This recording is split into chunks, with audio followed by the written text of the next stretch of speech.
SCP-001 Tufto's Proposal Object Class Safe.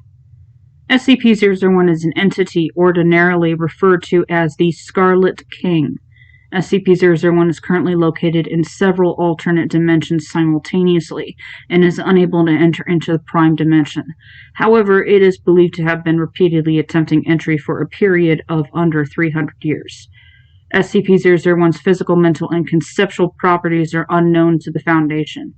Nevertheless, it continues to assert a strong influence on a number of individuals and events within the Prime Dimension. It is believed that SCP-001's existence represents an ongoing but dormant Tashkent-class cross-pollination scenario.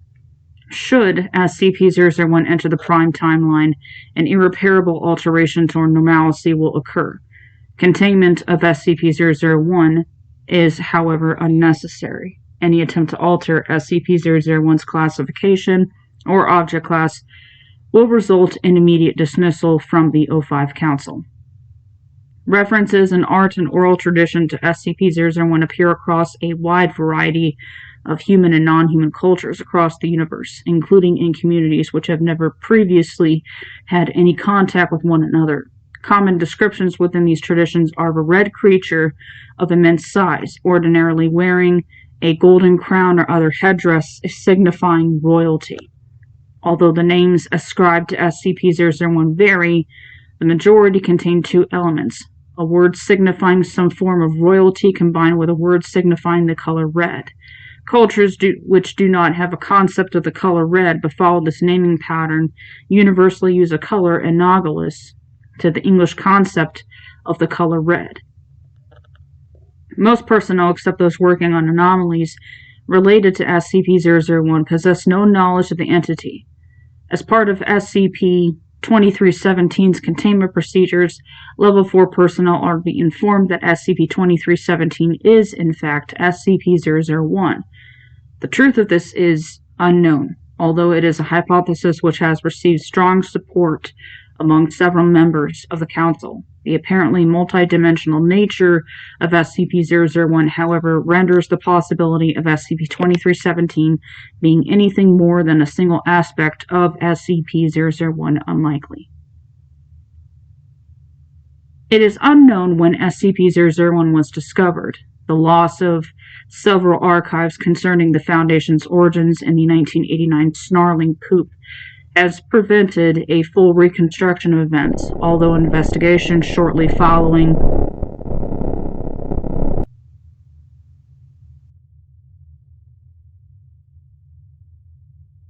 a variety of groups dedicated to bringing SCP-001 into the Prime Dimension have existed over the years. The most recent of these has been the Children of the Scarlet King, which was destroyed in a joint GOC-SCP operation in January 2018. Its former leader, Dipesh Spivak, is currently in Foundation custody under the designation POI 3172. Update: January 6, 2018.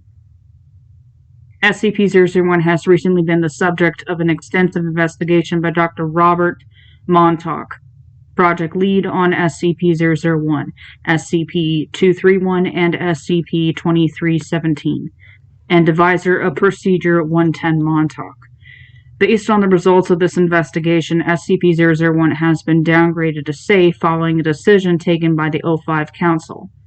Upon the request of former O5-13, a number of documents related to this investigation can be found below in order to provide context and further information pertaining to this theory. These have been curated, categorized, and included by the former O5-13 herself with the permission of O5-1 in order to provide some context to this reevaluation. Phase 1. Blood. Document 2. The following is an extract from the memoirs of one Jack Hurst, a defector from the Children of the Scarlet King. Hurst was a high-level reality bender, capable of entering the bodies of humans in the past and experiencing their thoughts and emotions firsthand. The following is a description of what Hurst called the Battle of the Gemeleth. purportedly a battle between SCP-001 and his followers against a group called the Children of the Urns. Hurst apparently experienced the battle from the perspective of a foot soldier in SCP-001's army. These memoirs were written shortly before Hurst's death in 1976. They were among the first documents consulted by Dr. Montauk during his investigation. The fortress was monumental, made of volcanic rock and jagged iron and built into a vast mountain. Every measurement, every angle was calculated to promote the king's ideology. The steel slats and bars may have seemed to be jutting out in random half-sawn directions, but if you could see the whole, then you'd see the symmetry. It was a perfect expression of cosmic order, expressed in endless sevens. It's a tough trip to remember, but bits and pieces come back. We were slaves, I think. We'd been taken from a far-off land. The nobility looked down upon us with cruel eyes, but the king didn't care. He rewarded us, and so we were the instruments of his rule. When a village required the justice of the king, we would descend upon them with blood and iron. The villagers feared us, and that felt right to me. But when the horde came with fire and burning and their cries of freedom, the villagers were still just as scared as they had been of us. That was not the fear of their master, I think, but the fear of anarchy. They didn't know which way to turn. In the end, most betrayed us. Many had had their daughters taken by our master. Old rights, blood rights, arcane rights. But we stood upon the battlements, loyal to the last, our hearts bursting with happiness at the rightness of it all. I'm still not sure exactly what was going on. It was all so chaotic and full of red smoke, but I could feel my host's bloodlust. We stood and watched and waited. The sound of rubble and explosions came from across the hill, and the last battle begun. Then something strange happened. My host suddenly felt afraid. He and I were somewhere else. The sky was not red, but black. I was not a slave, part of a conscripted rabble. The peasants looked up at us. They were all starving. They held out their hands, begging, pleading, praying. The wind was their master, and it screamed at them. The horde was coming, but they, too, were starving. Then the scene flickered back, and I was in my host again, under a scarlet sky. The king's voice raged. The rabble of his armies was fleeing to the gates, but they would not open. Our arrows, coated in flame and pitch, flew back again. But the horde was undaunted. In my mind I could see nothing but the fire. The fire of the king. I drew my sword. We all drew our swords. We all charged into the fray. And then, as it were, the scene changed again. There were no battlements, only the dark sky and the wind, and a more ragged and lonely sky. The peasants pleaded, the nomads laughed, cheered, wept. The wind will rage no more, they said.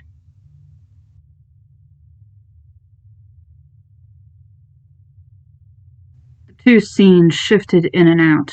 A red fort bled into a black field. I have ruminated on it a long time, but I think they were the same battle, seen through two different eyes, or at least the memories of two different battles. The whole thing felt strange. It was not like most of my trips. It was like a half-remembered cacophony, two ideas ripping at each other. There was a timeline showing what really happened in that blackened wasteland, and there was one that had been made to be true, imposed throughout time on the truth. The last thing I remember was being sliced by a nomad's sword, of a frail urn being held high, of 7 brides being ripped from a castle. Or were they ripped from a field, taken as the spoils of war by some obscure tribe in some lost steppe? I remember the king screaming, writhing, thrashing as he was sealed. And then I died, and woke up back at the ritual. For a second I wondered if the others had just made up the king and sent some image of him back to the past. But I don't think that was true. They lacked the power. And besides, it was never a total lie. There was something in that wicked wind that reminded me of some of the older rituals. It was then that I decided to leave the children. I went that night without a word. They didn't stop me. Probably figured it wasn't worth the effort. They were so certain in the success of their mission, but I wanted no part in that anymore. The things I saw were based upon the law of blood. I can only pray that they never come to pass. Document 3. The following is a log of all known attempts by anomalous groups to force SCP-001's entry into the prime dimension since the containment of SCP-231. This will be read in the order by date, group of interest, details of attempt, and result.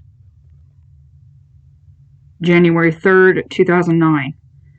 Provisional Children of the Scarlet King. Summoning attempt was performed by the ritual smearing of blood and then the destruction of rubble recovered from the demolition of the Cochrane Gardens housing project complex in St. Louis, Missouri. It is believed that the children of the Scarlet King manipulated state officials into the demolition over the course of several years, and that the splinter group continued their work as the original children went into decline. Attempt prevented by a Foundation raid. December 5th, 2012. Red Guards appeared to be using the blood, bones, and spinal fluid of several animals, combined with ritual chanting, to create a portal to SCP-001. A large number of SCP Foundation logos carved out of bone were placed around the ritual site in a defensive position. These logos were slightly incorrectly carved. Attempts not detected by any GOI, and came extremely close to success. However, it appears a critical mistake in the words of ritual instead resulted in a large explosive blast, destroyed all of the assembled members of the guards. It remains unknown why the guards apparently wished to invoke Foundation protection for their ceremony.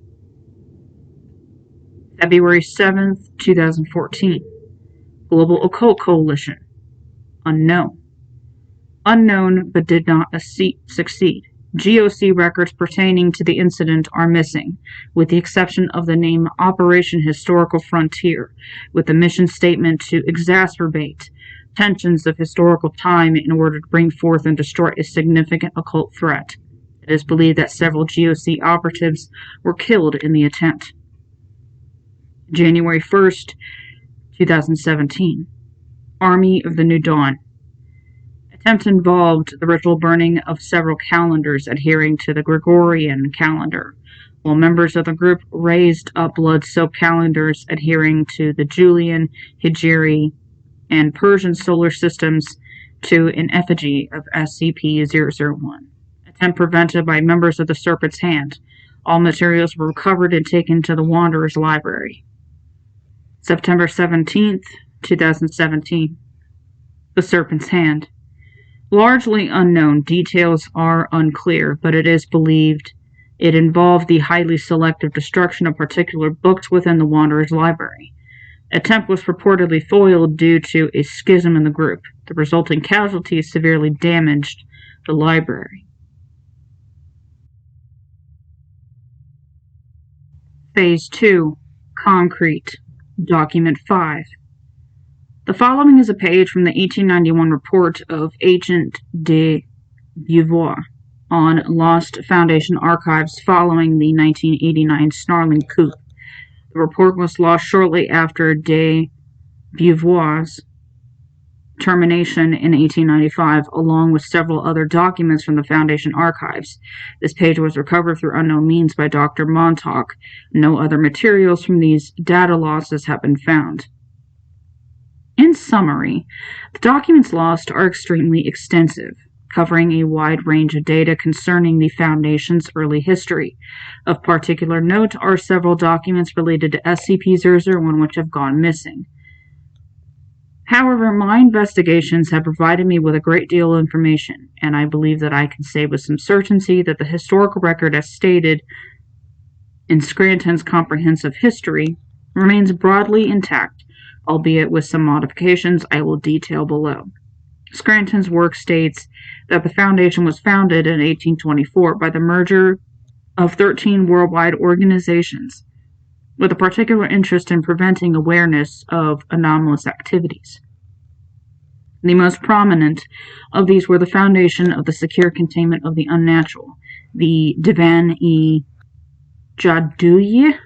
the unified sites of the Department of Unexplained Affairs, the Council of Five Overseers, and the Committee of Paranormal Ethics. Scranton goes on to tell us that this was done in response to the threat posed by SCP-001 and that the early Foundation had an extensive role to play in that anomaly's containment. However, the documents I have before me present a rather different picture.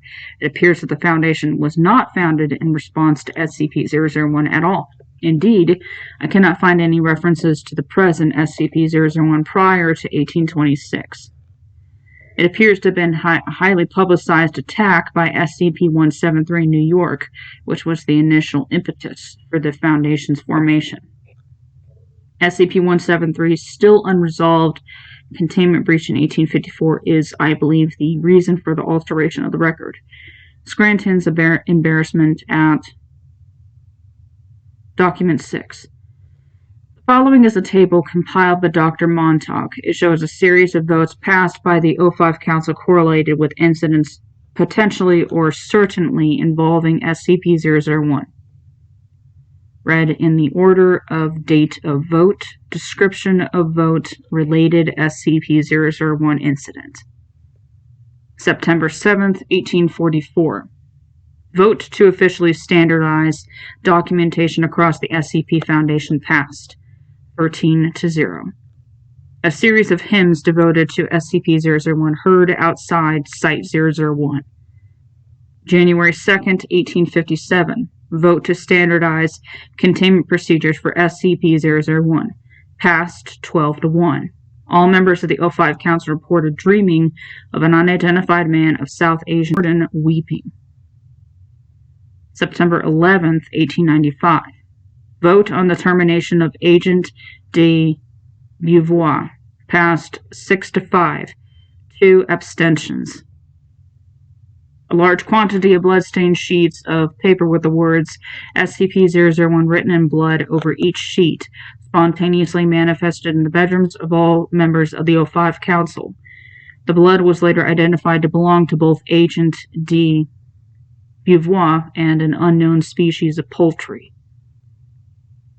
October 10th, 1902. Vote on the implementation of the site system. Passed 10-2. 1 abstention. A location in North America saw sudden and unexplained wildfires. Residents reported seeing dragons made of fire in a horned crown appear in the night sky above the area. The wildfires were found in 2007 to have begun at the location of the future Site 19. January 23rd, 1922. Vote on the containment procedures for SCP-2317. Passed 4-3, 6 abstentions. Several cracks appeared in the earth near Containment Area 179. Red smoke was seen pouring out of each crack for 7 minutes before the cracks abruptly closed. August 2nd, 2011. Vote to unify the project purviews of SCP-001, SCP-231, and SCP-2317. Passed 10-2. 1 abstention. A series of hymns devoted to SCP-001 heard outside Site-001 with interspersed with the sound of laughter. March 31st, 2018. Vote on the object class reclassification of SCP-2317. Passed 9-4. Several interdimensional rifts opened outside Containment Area 179. These rifts alternated between opening on Universe Kappa Irakesh and opening onto an unknown dimension. This unknown dimension is characterized by the presence of a large quantity of red smoke and an unknown number of human voices screaming from within. Document 7. The following is an extract from the 1972 political work Manifesto for Old Order by Children of the Scarlet King member Adrienne Cartwright. Cartwright's work is only found in unpublished copies among anomalous circles and groups related to SCP-001. Fragments such as this were recovered by Dr. Montauk during the course of his investigation. The sin of modernity is vital to understand. It is not that we glorify the pre-modern. The suffering was very real and very extant. We must not fall into the trap of seeing the past as a series of beautiful Arcadias, full of dancing around maypoles and shepherds living in pleasant anarchy. The past was brutal, but it was also real. It wasn't really the pre-modern, too. That is merely how historians have characterized it. They are wedded to their theory of modernization and can conceive of no alternate mode of development other than a singular drive towards the contemporary West, with other modes of living seen as being stuck in some imagined earlier place on a timeline.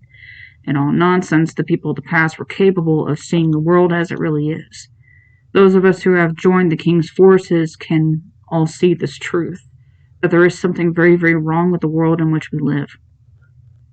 Our buildings are made of calcifying, peeling concrete as we shamble each day the jobs and lives created solely for the purpose of maintaining their own system.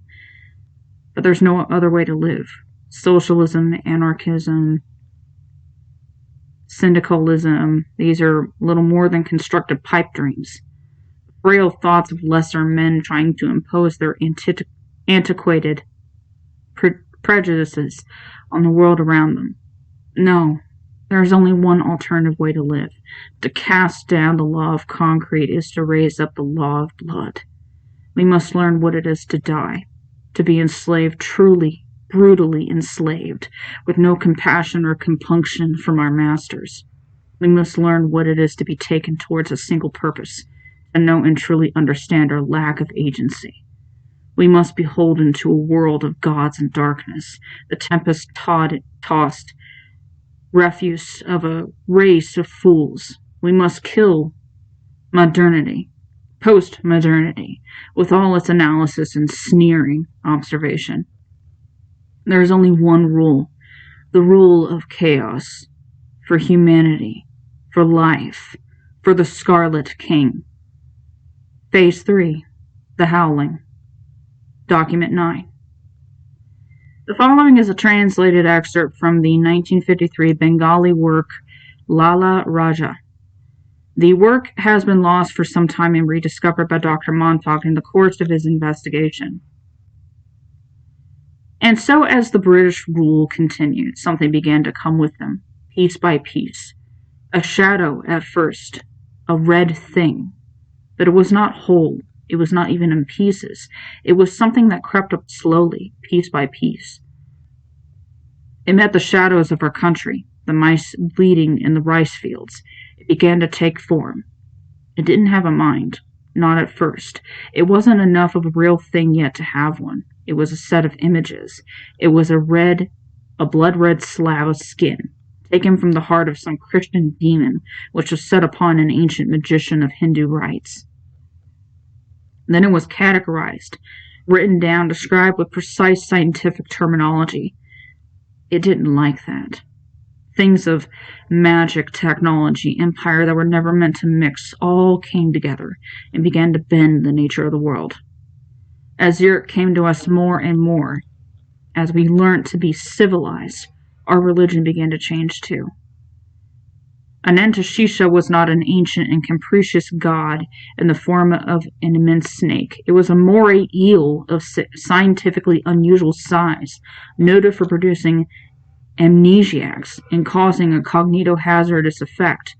We learned that we were Hindu, that we had always been Hindu, and that all our various and mixed beliefs were all variations on a singular ideal. Because the British weren't comfortable enough with another way of living, which could not be classified, explained, killed like a butterfly pinned to a board. But beneath this lay a fury, a cry for authenticity, for reality, even as we expressed ourselves more and more in their language and their categories, even in our struggle against them. It lay in our literature, in Tagore and the others. It lay in our Ada and our menial jobs as clerks. The endless struggling tension between old and new, between modernity and pre-modernity, And in those fault lines, in that cry of rage and fury, in our hatred of the old and the hatred of the new, there rose a hybrid obeying nothing but the law of the howling. There rose the Lala Raja. Because what he is, but the cry for a forgotten age. He is the British peasant staring up at the red sky, the Bengali widows weeping in shaven head, the Aztec priest ripping out another's heart. He is all of those things transformed, as modernity does to everything, into modernity's own destruction. He is the resistance, the fury, the hatred for all that was, for all that presently is. What we were was full of good and evil, and all else mixed together. The happiness, the beauty of the world, the struggles, the heartache, and reality of it all. But now we have lost almost all of it to the machine, except our rage. And that's all that's left. And thus comes the king, the howl of the destroyed and forgotten and oppressed. His only purpose is to destroy, rape, maim, enslave, and smile. Smile that smile of a king whose enemies weep before him.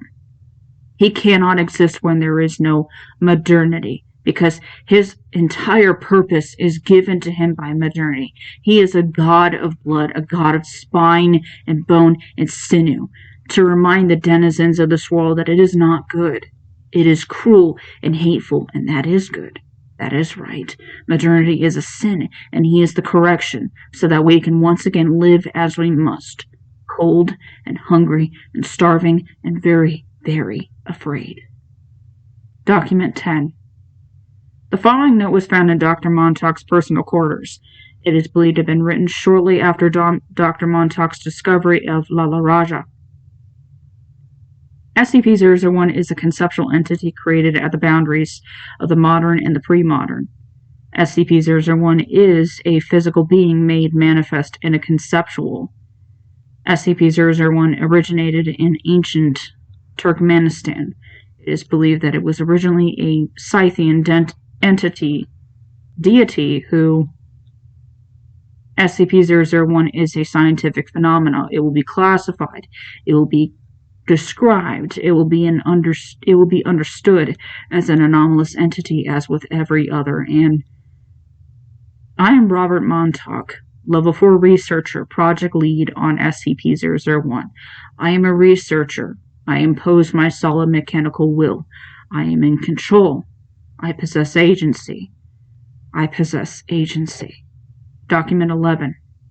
On May 22, 2018, a large crack appeared in the wall of POI 3172's containment chambers. The crack appeared to open on another dimension. A large quantity of red smoke could be seen pouring out of it, while an unknown number of human voices could be heard screaming from it. Foundation staff found themselves unable to enter POI 3172's containment chamber. POI 3172 informed them that he would only permit Dr. Montauk entry into his chamber and would communicate with nobody else.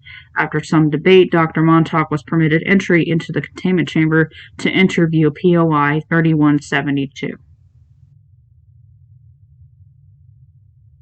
Document 12. The following is a record of O5 Council Vote number 4985. Council Vote 4985. Vote to approve suggestions made by Dr. Robert Montauk on Foundation operating procedures for improved containment of SCP-001, proposed by O513 on May 30th, 2018. 4, O52, 6, 7, 10, 13. Against 1, 3, 8, 9, 11, 12. Abstain 054 and 5. Vote denied. Statement by 05-1. Dr. Montauk's investigations have been most illuminating.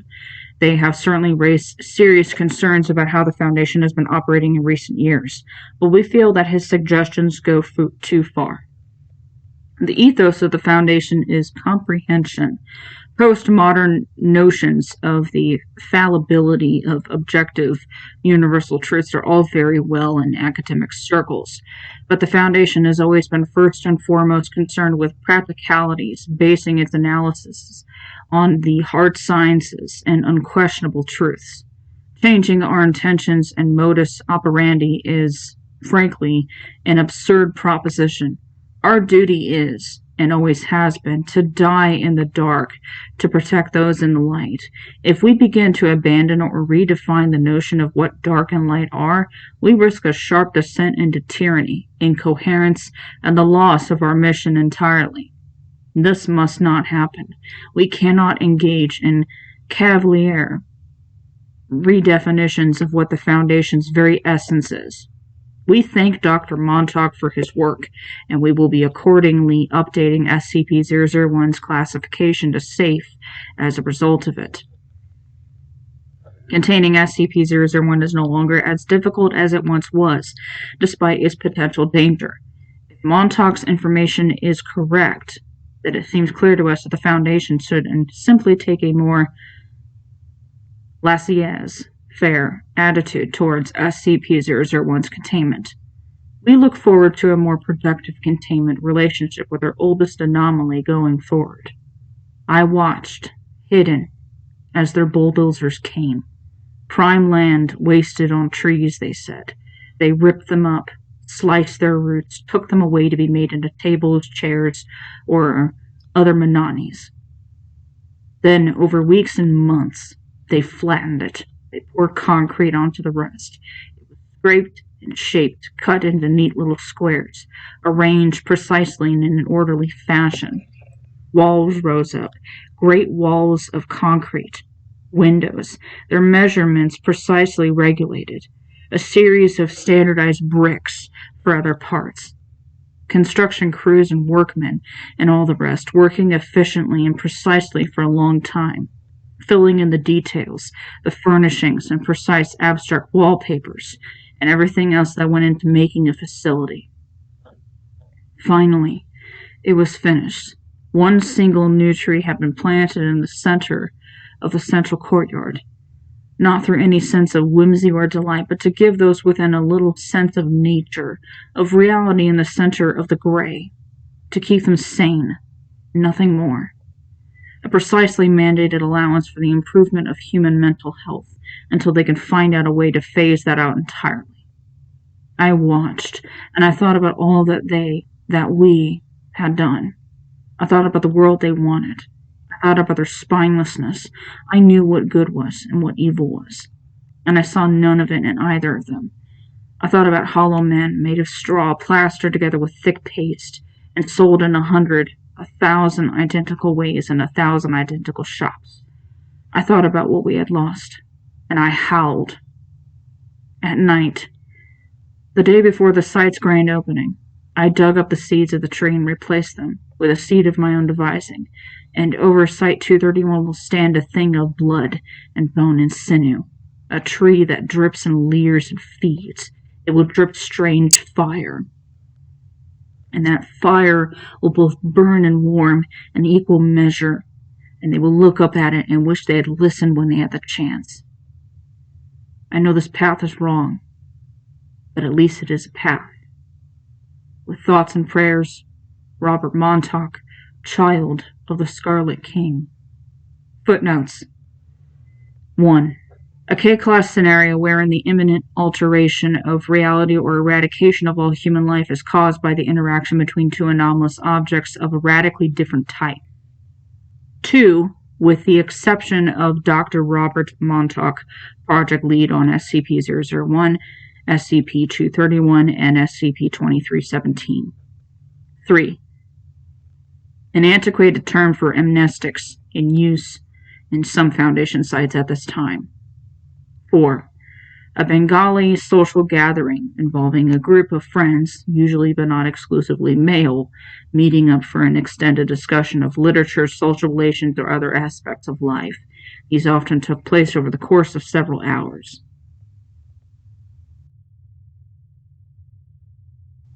Special containment procedures.